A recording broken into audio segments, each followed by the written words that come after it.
Dear students, today we are going to carry on our chapter Democratic Rights. Here we are going to discuss what are rights and what is the need of rights in a democracy. Students, rights are the reasonable claims of a person over the fellow beings, over the society, and over the government. You know that we want to live a life of happiness, a life without fear, a life of particular respect. For it, we expect that our fellow beings should behave in a manner that does not harm us or hurt our feeling. Particularly, the other persons also have the expectation from our side that our actions or our activities should not also harm them or hurt their feelings. So, a right is possible only when you make a claim that is equally possible for others. You cannot have a right. हमारे पास कोई ऐसा अधिकार नहीं है जो हम दूसरों को हर्ट कर सकें. We don't have the right to damage the window glass of our neighbor. But you know that in Yugoslavia, the Serbs treated the Albanians in a negative manner. Likewise, in Saudi Arabia, you know that people were not free to follow their religion. Likewise, in Guantanamo Bay prison, the prisoners did not have rights. Their families were not given information about their arrest. So we can say what are rights? Rights are the reasonable claims of persons which are recognized by society and sanctioned by law. Now we are going to discuss what is the need of rights in a democracy. Rights are very important for the survival of democracy. You know that rights protect the minorities from the exploitation of majority. Rights ensure that majority cannot do whatever it likes. Rights are the guarantees which can be used when things go wrong against a person. इस प्रकार आपने देखा rights are very essential for citizens in a democratic system. Now we are going to discuss about the fundamental rights.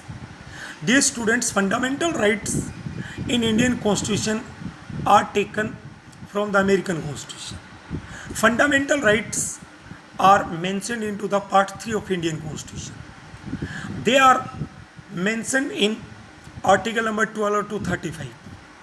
When our Constitution was written, 7 fundamental rights were given.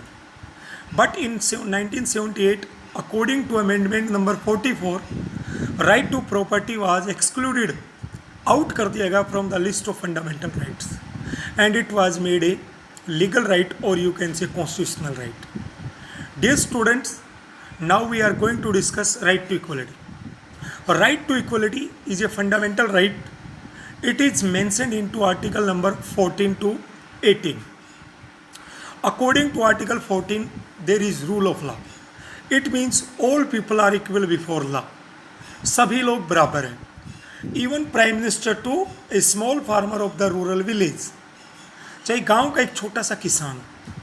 Second, according to right to equality, no one can discriminate with us.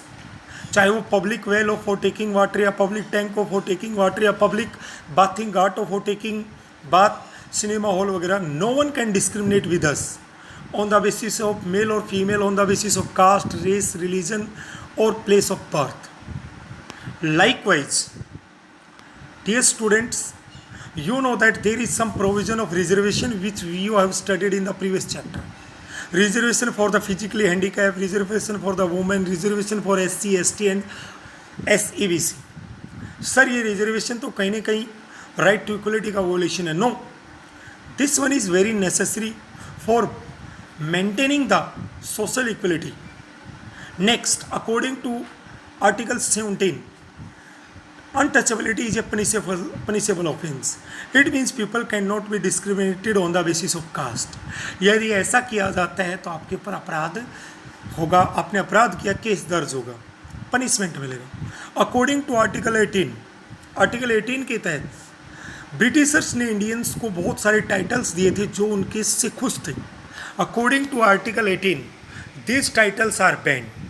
जैसे आजकल आप देखते हैं your parents are using the title doctor etcetera, this particular title या captain वगैरह ये उन्होंने अपनी मेहनत से अर्न किया। बट अंग्रेज़ों के ज़माने में बहुत सारे टाइटल्स अंग्रेज़ों की चापलूसी या उनकी सेवा करने पे मिलते थे, वो सब इसके अकॉर्डिंग बैन किए गए। Here article 17 and 14 is important. Article 14 equality before law या rule of law, and article 17 bans the untouchability. बेटा आपने देखा होगा अनटचेबिलिटी डिफरेंट टाइप हो सकता है। पी साईनाथ ने अपने एक न्यूज़पेपर में लिखा है, then right to freedom, it is mentioned into article 19 to 22। इसमें आर्टिकल 21 सबसे इम्पोर्टेंट है, right to life. Right to life को किसी भी कंडीशन में छोड़ के लीगल वेज आपसे नहीं छीना जा सकता। जैसे कई बार आप देखते हैं इंडिया में फांसी की सज़ा होती है, वो एक लीगल प्रोसीजर से होती है, वो भी रेयरेस्ट केसेस में होती है। Article 21 is right to life and article 21A में राइट टू एजुकेशन को इंक्लूड किया गया। राइट टू फ्रीडम है, ये 6 फ्रीडम्स का क्लस्टर है, इसमें 6 फ्रीडम्स दी गई, so it is also known as a cluster of 6 freedoms. जैसे first one freedom of speech and expression. In India each and every citizen is free to express his और her views.